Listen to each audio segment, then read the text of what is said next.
khawatir. Mungkin kita pernah khawatir tentang anak kita, atau kita pernah khawatir tentang keuangan kita, atau mungkin kita pernah khawatir tentang suami kita, istri kita, atau mungkin saudara kita pernah khawatir tentang pekerjaan kita, tentang masa depan kita nanti. Yang pasti saudara, Alkitab berkata seperti ini. Sebab itu, janganlah kamu khawatir akan hari besok. Karena hari besok mempunyai kesusahannya sendiri. Kesusahan sehari cukuplah untuk sehari. Saudara, kenapa Alkitab berkata jangan kita khawatir hari besok? Terkadang saudara, belum hari besok atau masih tahun depan, misalnya gini ya, contoh. Kita berhutang di bank, sudah mau jatuh tempo mungkin bulan depan atau minggu depan atau jatuh tempo 2 hari kemudian. Tetapi uang yang ada di tangan kita belum ada, ya. Jadi saudara, belum hari besok kita sudah mulai pikir, kita mulai khawatir. Aduh Tuhan, sudah mau jatuh tempo tapi uang belum ada di tangan. Saudara, Alkitab katakan jangan kita pikirkan tentang hari besok. Karena apa? Kesusahan hari ini cukuplah untuk hari ini. Besok punya kesusahan sendiri. Artinya Tuhan itu bisa melakukan mujizat setiap hari. Satu ketika saudara, saya punya teman pelayanan. Dia ambil uang di bank, ada miliaran ya. Nah, tiba-tiba saudara, pas dia mau bayar bank, sudah mau jatuh tempo, uangnya belum ada. Sedangkan dia mau bayar angsuran itu bukan cuma 1 juta, 2 juta, puluhan juta.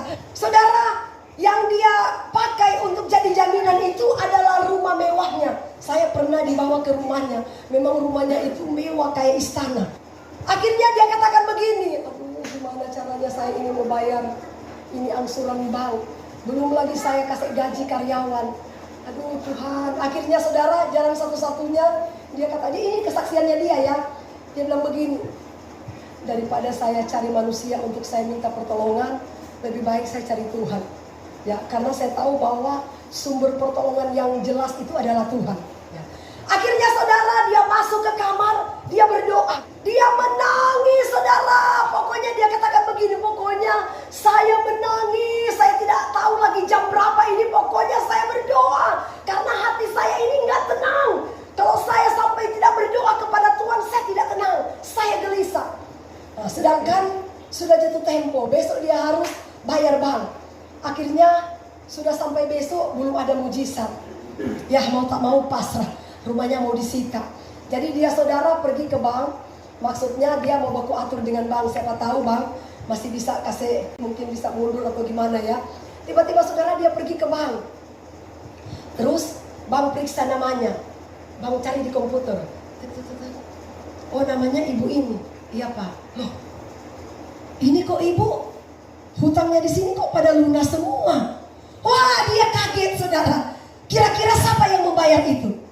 Kira-kira Pak Martin siapa yang bayar itu? Tuhan. Ketika dia mengandalkan Tuhan, ketika dia menaruh segala kekhawatirannya kepada Tuhan, maka Tuhan sanggup melunasi setiap hutang-hutang kita. Amin. Karena dia adalah Tuhan yang peduli.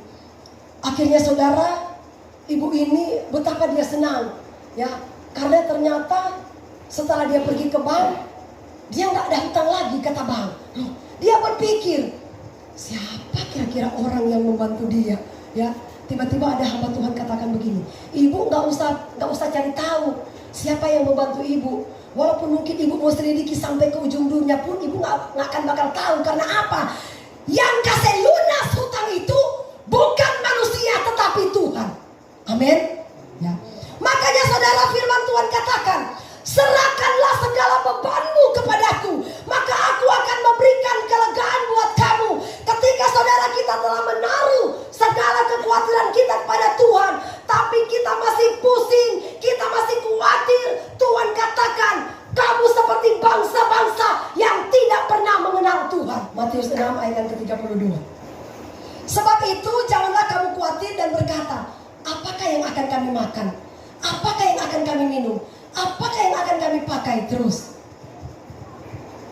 semua itu dicari bangsa-bangsa yang tidak mengenal Allah. Akan tetapi Bapamu yang di sorga tahu bahwa kamu memerlukan semua itu. Kita punya Bapa yang kaya, Bapa yang peduli dengan kita. Karena Dia adalah Tuhan yang Maha tahu. Dia tahu keperluan kita. Mau kebutuhan apapun saudara, yang pasti anak-anak Tuhan, orang-orang yang mengandalkan Tuhan, yang berharap kepada Tuhan, tidak akan pernah Dia biarkan kita menjadi malu. Tetapi tepat pada waktunya, Dia akan mencukupi setiap kebutuhan, bahkan keperluan kita semua. Saudara, luar biasa. Ya, firman Tuhan bilang begini. Sedangkan aja burung-burung di udara nggak pernah menanam, nggak pernah menabur, tapi aku pelihara. Sedangkan bunga di ladang setiap pagi kita lihat bertumbuh dengan mekar. Kenapa? Karena Tuhan yang dandani. Baru Dia bilang lagi, kita ini makhluk yang paling mulia, melebihi daripada burung dan bunga-bunga, saudara. Kalau Tuhan memelihara mereka, Tuhan juga pasti akan melihara kita sebagai makhluk ciptaan Tuhan, makhluk yang termulia, saudara, yang diciptakan oleh Tuhan. Untuk itu saudara, jangan pernah khawatir. Kalau kita ada masalah, jangan dulu cari manusia, ya. Cari dulu sumber segala-galanya. Cari dulu Tuhan. Ya, lebih baik kita datang kepada Tuhan. Amin. Karena di dalam Tuhanlah sumber pertolongan yang pasti, sumber jawaban dan sumber segala-galanya bagi kita. Amin.